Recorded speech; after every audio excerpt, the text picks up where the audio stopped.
This is the worst thing to do. You are watching a master at work.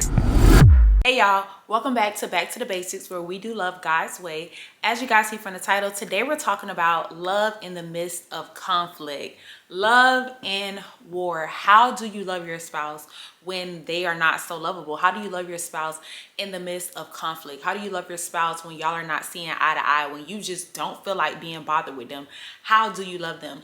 And how this topic actually came up is me and my best friend was literally just talking, and we're actually doing some planning for an event that I'm having this February. And my best friend said, she said, people don't talk about the everyday life of a relationship. People talk about how to prepare and how to get a man or how to get a woman, and then they talk about how to get over heartbreak or how to deal with divorce, but nobody talks about the everyday. Nobody talks about the in between. What about when y'all are still together but you don't feel like dealing with him, or he don't feel like dealing with you, and y'all don't feel like talking? What do you do in the midst of the relationship? Let's not talk about how to get in or how to get out of a relationship. Can we talk about how to sustain a relationship? So at my event in February, these are going to be the different things that we're going to be talking about and brainstorming on, and it's going to be for my single baes as well as my baes that's in a relationship, and especially my married baes. This is going to be an event for us to get together and to grow and love the godly way. But as for today's video, I want to share with you guys how to love your significant other in the midst of conflict.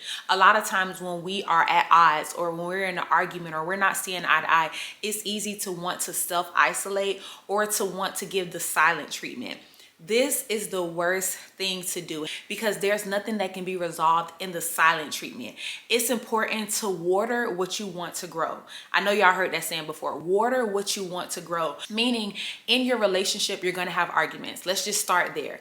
There is no relationship that does not have an argument. You're going to have arguments. You're not going to always agree. You're not going to always see eye to eye. But it's important to plan how to tackle those times as a couple, instead of just dealing with them as a child, and you go to that side of the house and I go to this side of the house. There's no solution in that. There's no compromise in that. There's no progress in that. That's just putting a band-aid over the issue. It's important to find a strategy on how to handle these type of situations when you're loving in war, because that's what it is. You are at war with each other. You're at odds. So how do you love each other in the midst of not wanting to be around each other, not wanting to talk to each other, not wanting to be in that person's space? What do you do? Now, what I'm about to tell you to do, I'm not saying that it's easy, because it's really not easy at all, but it is doable. And through prayer and through the Holy Spirit, I know that you could do it, because I've done it plenty of times. In the midst of conflict with your significant other, it's important for you to speak to the king in him or speak to the queen in her. Right? So instead of focusing on the issue at hand, or instead of focusing on what's wrong, water and speaking to what's right.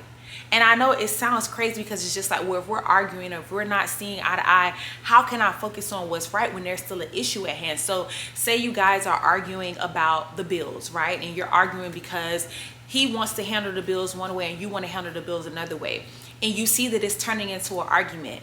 This is your time to say, hey, can we just pray about this situation? This is where you invite prayer into the situation. A lot of times when there's problems in relationships, our problem is we try to solve or fix the problem ourselves. We fight not with flesh and blood, which means when there's a situation or a problem in your relationship and it's bigger than both of you, because now y'all are blowing up and y'all are fussing and y'all are attacking each other, this is when you take that problem to God and you say, okay, let's take a step back and let's pray about this, and maybe we could talk about it later.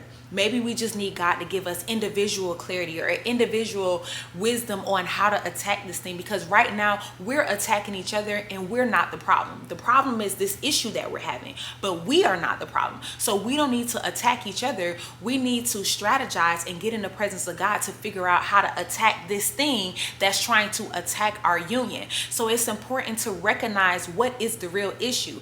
Instead of treating each other rudely or saying things that you don't mean, cursing each other out, or giving each other the silent treatment, recognize the real issue here. And the real issue is whatever problem you two are trying to get at, whether it's a lack of communication, whether it's a lack of trust, whether it's financial issues, health issues, whether there's issues with the children, whatever the issue is, don't allow that issue to make you two attack each other. If the problem is too big or the conflict is too big for you two to solve on your own, alone, go to prayer and say, God, we don't know how to do this thing. We can't compromise. We don't have the strength right now to agree on a solution. So now we're passing it over to you. That's our solution. Our solution is to lay it down at God's feet. This is how you invite God into the situation. Now, once you pray about the situation, leave it alone and allow it to stay at God's feet until God gives one of you clarity, or until God places it on one of your hearts to come back and talk about it. Maybe God will change his heart and he'll see your way, or maybe God will change your heart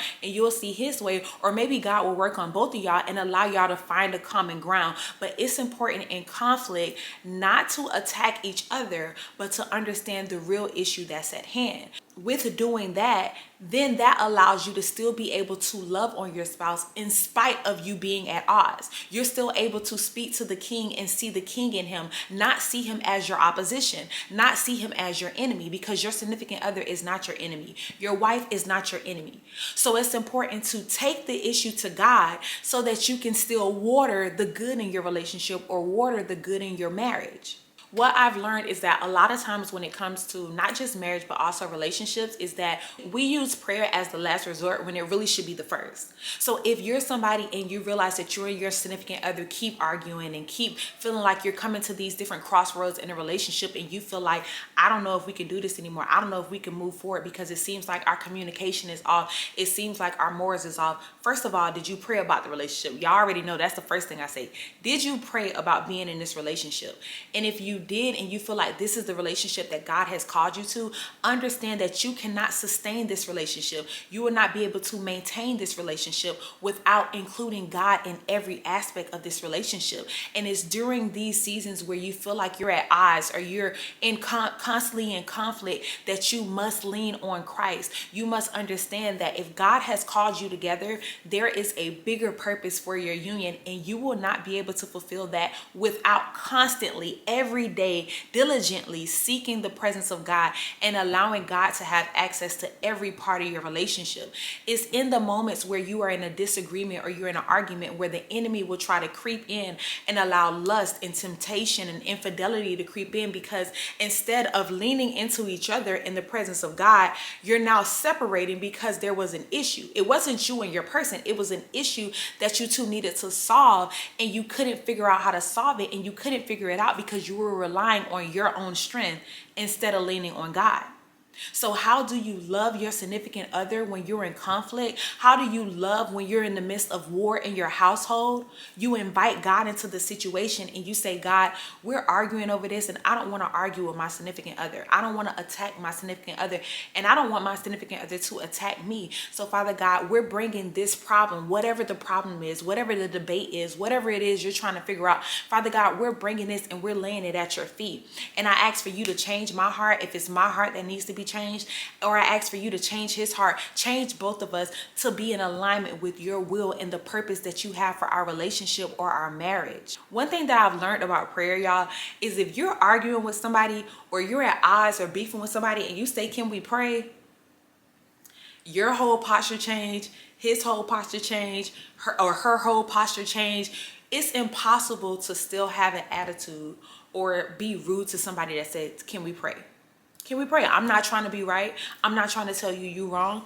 I'm just trying to go up to our Father and allow him to move and take over this situation, because clearly neither one of us is capable of doing it.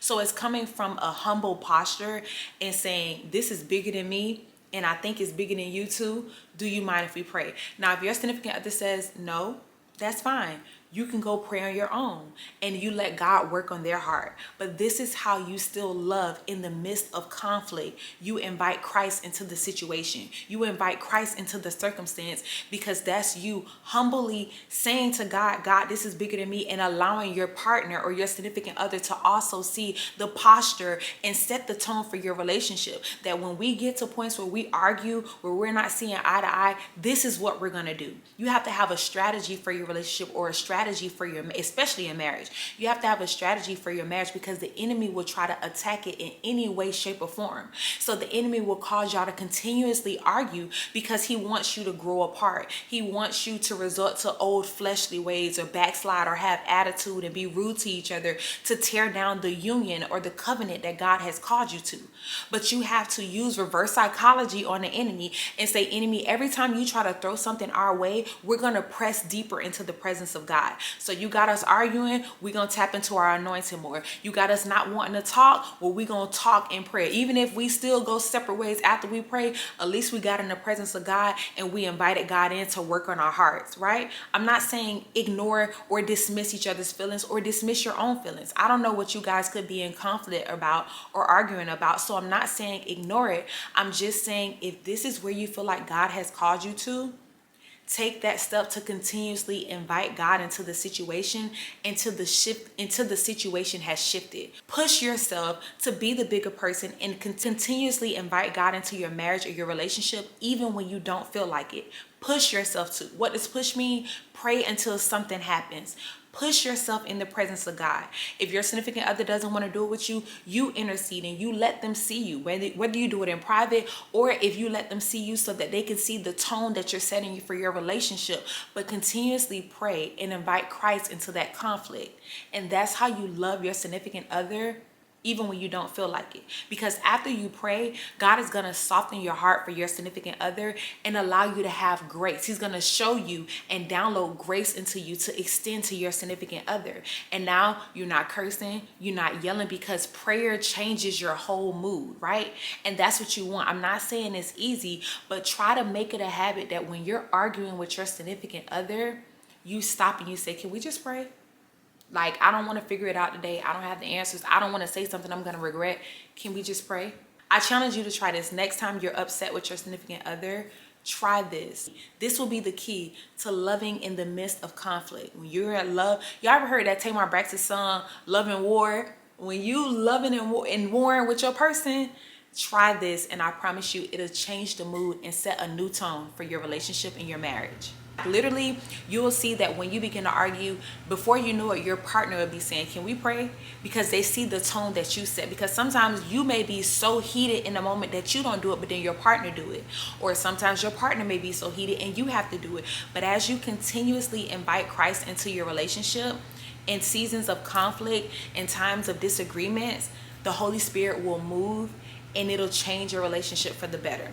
So I challenge you to try this. Come back, comment, let me know how it works out for you. And if you're available, I will be having a monthly wives meeting starting January 2024, where we meet every first Saturday of the month. So starting January 6th, we are going to have a monthly wives meeting where we have different topics that we discuss, as well as Bible study and prayer for my married baes, as well as my single baes that are preparing to be married. We're having a monthly wives meeting. It's going to be like a wives workshop where we war and pray and talk about different ways to sharpen ourselves and be the wives that God has called us to be. So if you're interested in joining me for my monthly wives workshop, that link will be in the description. It's happening on January 6th. Also having a Valentine's Day event on February 17th. That information will be coming up in future videos. So make sure you turn on the bell notification so that you don't miss any of my future videos. We are sharpening ourselves and preparing ourselves to not only be the wives, but the women that God has called us to be in 2024. And I can't wait to be on this journey with you guys. All of that information will be in the description. Today's seed is going to be the pride aside seed. Father God, give me the discernment to know when to put my pride aside and to pray instead, because I don't want to ruin any relationships or any marriage that you have called me to. I want to be a good steward of the covenant that you've called to my life. Let's pray. Father God, first and foremost, thank you for waking us up and blessing us with another day. Thank you for giving us the opportunity to be on this earth, to be on this video. Father God, I pray for each and every person under the sound of my voice that they continue to grow in their relationship with you so that they can be the husband or the wives that you have called them to be, Father God.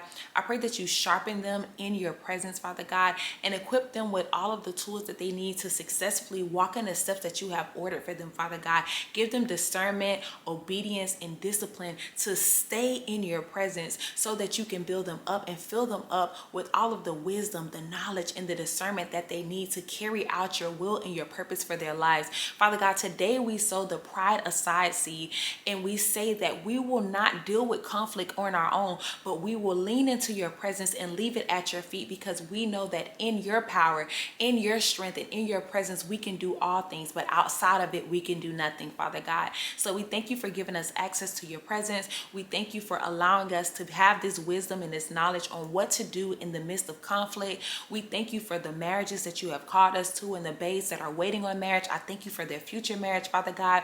I thank you for our wives monthly workshop that's coming up, and I thank you for our Valentine's Day event as well, Father God. As we enter 2024, I just pray that your will be done. That's it, Father God. Let your will be done, and continue to make us the women and men, if you're watching, that you have called us to be. In Jesus' name we pray, amen. I love you guys so much. Thank you for watching another episode of Back to the Basics. My voice is kind of, I know I'm usually more energetic, so hopefully you guys can hear me well. I love you guys so much, and I'll talk to you in the next episode, and I'll see you on January 6th. If you are a woman, I will see you at our monthly wives workshop. That information will be in the description. I can't wait to talk and connect, but most importantly, grow with each of you while we do love God's way. I love you guys so much, and I'll talk to you in the next episode. Bye.